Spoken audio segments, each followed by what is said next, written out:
अस्सलामुअलैकुम। चलिए आज हम लोग अगला चैप्टर का ऑब्जेक्टिव देखें, जिससे इससे पहले वाला चैप्टर यानी भूले बिसरे की तो अभी देखना है। तो इससे पहले वाला चैप्टर कौन है? प्रॉमिस। तो पैदाइश कब हुआ प्रॉमिस की? जिलानी बानो, यानी जिलानी बानो लिखने वाली है क्या है? प्रॉमिस। ये प्रॉमिस क्या है बताए थे? प्रॉमिस क्या है?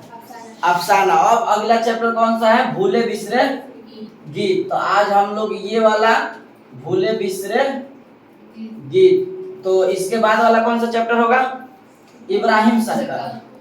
इब्राहिम सक्का। अब बता दे इब्राहिम सक्का और ये दोनों आज चैप्टर हम लोग ऑब्जेक्टिव से क्लियर करेंगे। इससे पहले सवाल के क्लियर आप लोग अच्छी तरह से बागो बहार, फिर से फरातुल्लाह बैग से जो भी चैप्टर था सब बता दिए हैं, याद भी होगा। 1936 में ये जिलानी बानो पैदा हुई और 1935 में कौन होंगे? शफी जावेद। शफी जावेद क्या लिखे हैं? यही भूले बिसरे गीत। चलिए आप लोग हम शुरू करते हैं। देखिए सबसे पहला सवाल इधर से लेते हैं। शफी जावेद फिल वक्त कहाँ मुकीम है? सही जवाब है इनका पटना। सही जवाब क्या होगा? पटना। फिल वक्त मुकीम यानी कहाँ ठहरे थे। अच्छा, इनमें से कौन सा अफसाने मजमुआ शफी जावेद का है? ऑप्शन दिया जा रहा है, कौन सा है? वारदात, अलाव, चरागर, दायरे से बाहर। आप लोगों को पढ़ाए भी थे, सही आंसर हो जाएगा। इनमें से कौन शफी जावेद का अफसाना मजमुआ नहीं है? खुली जो आंख, रोशनी के मीनार। तो किसका है रोशनी का मीनार? हम लोग पढ़े भी थे ना, तो याद होना चाहिए। ठीक। शफी जावेद किस सिंफ से वाबस्ता है? अरे वही सवाल है, अफसाना। वो दौरान मुलाजमत शफी जावेद गवर्नर हाउस में किस ओहदे पर फाइज थे? देखिए इसमें से कोई नहीं होगा, इसलिए कि ये सवाल का जवाब ही नहीं दिया है, ठीक ना। तो इसे इनमें से कोई नहीं। ठीक। उसके बाद शफी जावेद क्या लिखे हैं? भूले बिसरे गीत। क्या है भूले बिसरे गीत? अफसाना। राइट, सही। उर्दू में मुख्तसर अफसाने के सिंफ कहाँ से आई? मगरिब से। राइट जवाब। शफी जावेद की पैदाइश कहाँ हुई? मुजफ्फरपुर में पैदाइश हुई। मुकीम का है तो पटना। ये डिफरेंस आपको याद रखना है। अच्छा, एक और सवाल इधर से आप ध्यान दें। शफी जावेद का असल नाम? मोहम्मद शफीउद्दीन। सही जवाब है। शफी जावेद ने किस मजमून में एमए किया? कौन मजमून था? यहाँ पूछा जा रहा है किस सब्जेक्ट में, तो यहाँ ऑप्शन बता। उर्दू, फारसी, फारसी देख लीजिए, पहले सुन लीजिए। उर्दू, अरे रुकिए तो, उर्दू, समाजियात। अब हो गया। शफी जावेद के पहले अफसाने का उन्वान क्या है? शफी जावेद का पहले अफसाने का उन्वान क्या है? आप लोगों को याद है? ऑप्शन बोलेंगे तो पकड़ लीजिएगा। आर्ट और तंबाकू, है ना। शफी जावेद का पहला अफसाना कब शाये हुआ? 1953। राइट, बिल्कुल याद करके आई है। शफी जावेद ने किस यूनिवर्सिटी से एमए किया? आप लोग से तो पूछे नहीं है। किस यूनिवर्सिटी से? पटना यूनिवर्सिटी। सैयद अजीज अहमद को डायरेक्टरी से रिटायर होते हुए कितने साल हुए थे? 10 साल। अजीज अहमद की तन्हाइयों का पुराना साथी कौन था? तन्हाइयों का पुराना साथी कौन था? ट्रांजिस्टर क्या होता है? रेडियो। बताए थे पुराना। एक और साथी था इनका, दोस्त थे, तो दोस्त थे, साथी। देखिए दोस्त साथी। सिगरेट भी था ना, भूल गए आप, जिससे उनका हृदय। अजीज अहमद के मुताबिक लोग ओहदे से क्या करते हैं? देखिए इस सवाल को पहले सुन लीजिए। अजीज अहमद के मुताबिक लोग ओहदे से क्या करते हैं? Second hand, second hand, first hand, इनमें से कोई नहीं। सेकंड हैंड मतलब क्या होता है जानते हैं? एक बार उपयोग करने के बाद दूसरा बार उपयोग करना क्या कहलाता है? Second hand. और बता दे 10th क्लास का ये चैप्टर है रोशनी में सेकंड हैंड। जिसको लव के चक्कर से बचना है जाके देख ले, समझ में आ जाएगा। यूट्यूब पर है चैनल पे, 10th क्लास में देख लीजिएगा रोशनी में। उसमें समझ में आ जाएगा किस तरह से कैसे दुनिया चलता है। बस लोग समझते हैं प्यार ही तो है दुनिया में जो आबाद रखा हुआ है। अरे निकल कर देखो दुनिया कितनी हंसी है। अच्छा, भूले बिसरे गीत किसका अफसाना है? शफिया जावेद। शफिया। जर्नलिस्ट रवि रंजन अजीज अहमद के कौन थे? पुराने दोस्त। याद है। शफी जावेद की पैदाइश कब हुई? जिलानी बानो तब? अच्छा देखो यही कहलाता है, अगर थोड़ा सा इधर उधर कर दीजिए ना बस हो गया। हम पूछे थे तो ये पूछ दिए तो घबरा गए कि नहीं जब तो नहीं होगा। 1936 में शफी जावेद 1935 में शफी जावेद और 1936 में जिलानी बानो। आपको याद होना चाहिए अच्छी तरह। सैयद अजीज अहमद किस अफसाने का किरदार है? इब्राहिम सक्का। कौन होगा? भोले बिसरे गीत। ठीक। सलाम। अब देखिए अगला चैप्टर की ओर हम लोग पढ़ रहे हैं, जबकि कभी फेंट देंगे इसमें भी। चलिए एक सवाल और दे देते हैं। शफी जावेद का पहला अफसाना किस रिसाला में शाये हुआ? ऑप्शन देते हैं। चलिए। महनामा मुखजन पे, अलपंच, महनामा आफक पे, इनमें से कोई नहीं। दूसरा अलपंच, इनमें से कोई नहीं। इसका सही जवाब होगा आप लोगों का महनामा आफक। ठीक ना?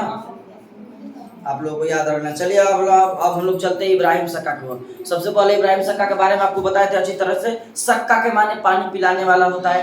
ठीक। इब्राहिम सक्का चौथे दर्जे तक तालीम हासिल करता है। इब्राहिम सक्का से अफसाना निगार आता है, बता दिए, मौजूद है वीडियो भी, आप देख लीजिएगा। ऑब्जेक्टिव चलते हैं। हाँ इब्राहिम सक्का वाला है, शफी जावेद वाला बोले बिस्तरे की है।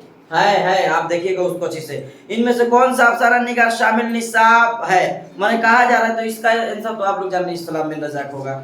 इनमें से कौन किस अफसाना निगार को साहित्य अकादमी अवार्ड से नवाजा गया है?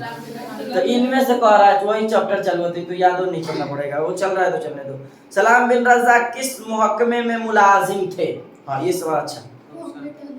हाँ मुहक्कमा तालीम में। आपसे नहीं पूछा जा रहा, जिससे पूछा जाए वही बचाएगा। सलाम बिन रज़ाक की पैदाइश कहाँ हुई? पुनवेल पूछे कहाँ है? महाराष्ट्र में। ये याद रखना है आप लोगों को। सलाम बिन रज़ाक की तालीम कहाँ तक हुई? यहाँ देखिए सलाम बिन रज़ाक कह रहा है, इब्राहिम सक्का की नहीं। चलिए चौथा तालीम। हाँ भैया डिप्लोमा इन एजुकेशन तक था। अफसाना इब्राहिम सक्का। अब हल्ला मत कीजिए। ये एक मिनट, ये सवाल क्या था? सलाम बिन रज़ाक की तालीम कहाँ तक थी? आप लोग का आंसर क्या आया? डिप्लोमा इन एजुकेशन होगा इसका। दिमाग ठीक है ना? पीएचडी ना? पीएचडी।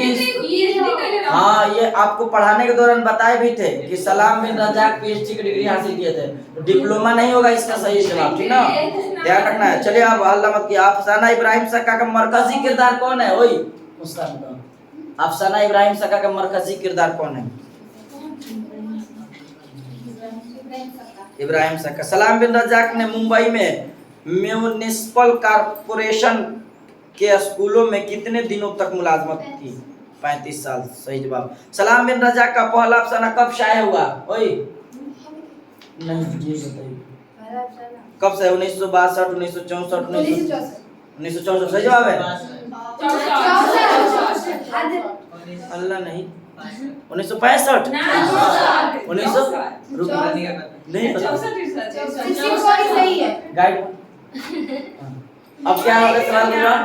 1964 इसका सही जवाब हो जाएगा। ठीक ना? अब आगे 1964 होगा। 1965 इसका जवाब होगा। लेकिन इसमें दिया होगा तो गलती हो जाएगा, ध्यान रखिएगा। 1964 आंसर होगा, इसलिए कि पढ़ाए भी थे 1964। अगर इसमें दिया है तो गलती दे 1964 ही होना चाहिए इसका सही जवाब। हाँ इसमें गाइड में दिया है 65 तो गलती याद किया आप। 64 दिया है इसमें। चलिए तब तो और बढ़िया बात है। ये क्या है? 8 नंबर का डी दे रहा है ना। सलाम बिन रज़ाक का पहला अफसाना हम पूछे क्या थे? 8 नंबर का सी दे रहा है ना डी। तू होने का खत्म है अच्छा चलिए ठीक है। 1964 किताब में दिया है ना, तो आप लोग को याद रख लेना। चलिए हटाइए अब इसको। अच्छा, सैयद अजीज अहमद किस अफसाने का किरदार है तो बता दी, पीछे वाला हो गया, इधर देखिए। सलाम बिन रजा के भी हो गया, सलाम बिन रज़ाक, हाँ ये वाला आप बताइए, सलाम बिन रज़ाक के किरदार वक्त के जबर से कैसे हो गए? मैंने बताया जा रहा है कि सलाम बिन रज़ाक किरदार वक्त के जबर से कैसे हो गए? अजीब व गरीब से, अजीबुल खलकत से, अजीबुबा रोजगार से, इनमें से कोई नहीं। अजीबुल खलकत से है इसका सही जवाब होगा। अच्छा, इनमें से कौन सी तसनीफ सलाम बिन रज़ाक की नहीं है? अच्छा, नंगी दोपहर का सिपाही, शिकस्त बूतों के दरमियान, बारिश संगी, तीनों क्या है? अच्छा, बारिश संग किसका नाविल है? आप लोग पढ़ी थी ना, तो ऐसे नहीं होगा ना, तो ये हो जाएगा उनका, तो ये नहीं होगा। सलाम बिन रज़ाक के अफसानवी मजमूए शिकस्त बूतों के दरमियान अशात कब हुई? 2001 सही जवाब है इसका। किस अफसाने मजमूए के लिए सलाम बिन रज़ाक का साहित्य अकादमी अवार्ड से मिला था? किस अफसाना था बताइए आप? शिकस्ता बूतों के दरमियान से, ये क्या है? अफसाना है। कभी कभी पूछ देता सलाम बिन रज़ाक के 3 अफसाने का नाम, तो आप लोग बता दीजिएगा ना। एक शिकस्त बूतों के दरमियान, एक खुद हो जाएगा इब्राहिम सक्का, और एक इसमें दिया है आप लोग को याद रखना है जो बताए नंगी दोपहर का सिपाही। अच्छा, आगे 13 नंबर सवाल, इब्राहिम सक्का की तालीम कहाँ तक थी? आप लोग तो पूछ नहीं है, चौथे दर्जे तक, अभी तो बताए आप ध्यान नहीं दे। अब्दुल्ला भैंसा कौन था? सरदार का बेटा, सरपंच का बेटा। अफसाना इब्राहिम सक्का में किस गांव का तज़किरा है? इसमें देखिए गांव दे दिया है, इसको बताए थे ना, एक लड़की लिख के आई थी, एक लड़का भी। इब्राहिम का लाया था कि इब्राहिम सक्का अफसाना में किस गानों का जिक्र है? गानों का अर्थ होता है गांव, और वो लिख के आई थी, पता है क्या? वो लड़की भी और लड़का भी फेयर में खूब अच्छा से बनाया था। गानों मतलब लिख दिया था, आता है याद तेरा वो खिड़की पे आना, नाजुक सा दिल पे बिजली गिराला। ये वाला गाना वो लिख कर आया था कि गाना है उसमें। गानों मतलब क्या होता है? गाँव, गाना नहीं, ध्यान रखना आप लोग, ठीक। अच्छा, कौन गाँव हो जाएगा? धोरन, ठीक ना। सक्का के माने क्या है बता दिए थे। सलाम बिन रज़ाक के मुअल्लिमी की मुलाजमत से शकबदोश कब हुए?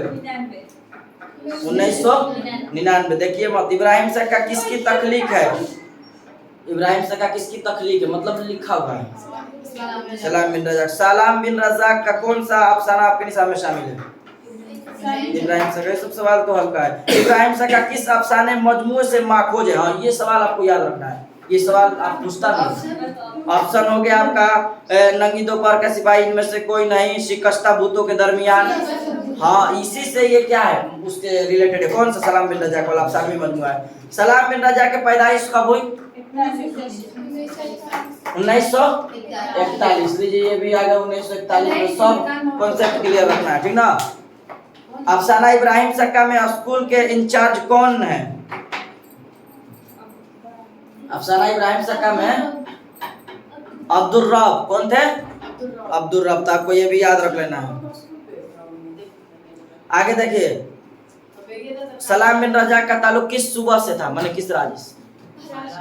महाराष्ट्र। महाराष्ट्र यानी बताए थे पुनवेल कहाँ है? महाराष्ट्र। तो ये सवाल ये इब्राहिम सक्का और भूले बिसरे गीत से हुआ। अब इसके बाद से हम लोग गुब्बारे खातिर मौलाना अबुल कलाम आजाद, और उसके बाद हम लोग पढ़ेंगे जो अगला चैप्टर होगा, ठीक है। तो आज के लिए हम लोग इतना ही रहने देते हैं, फिर अगली वीडियो में मिलेंगे। अगर इसमें से सवाल जितना भी है तो आप अच्छी तरह से देख लीजिए और उसको याद कर लीजिए, ठीक है। तो आज के लिए इतना ही रहने देते हैं। अस्सलाम वालेकुम।